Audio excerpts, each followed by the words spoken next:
माझ्या विषयाचे नाव आहे लोकमान्य टिळकांचे बालपण व शिक्षण.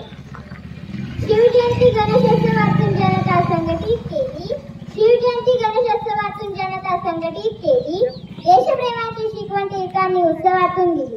देशप्रेमाची शिकवण टिळकांनी उत्सवातून दिली. स्वराज्य हा माझा जन्मसिद्ध हक्क आहे आणि तो मी मिळवणारच, अशी सिंह गर्जना करून इंग्रजांना हादरवून सोडणारे थोर देशभक्त म्हणजे लोकमान्य टिळक. लोकमान्य टिळकांचा जन्म 23 जुलै 1856 रोजी रत्नागिरीमधील चिखली गाव येथे झाला. त्यांचे पूर्ण नाव केशव गंगाधर टिळक असे होते.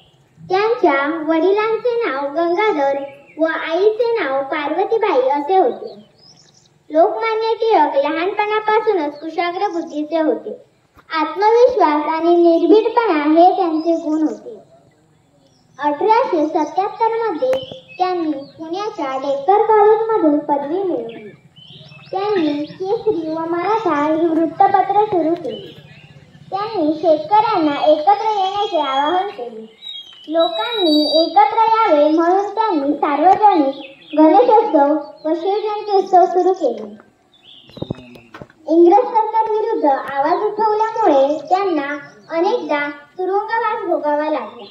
मंडलेच्या तुरुंगात असताना त्यांनी गीता रहस्य हा ग्रंथ लिहिला. ब्रिटिश अधिकाऱ्यांनी त्यांना भारतीय अशांततेचे जनक असे म्हटले. 1 ऑगस्ट 1920 रोजी लोकमान्य टिळकांचे निधन झाले.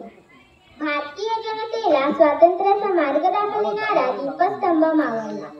अशा या थोरनेत्यास माझे कोटी कोटी प्रणाम.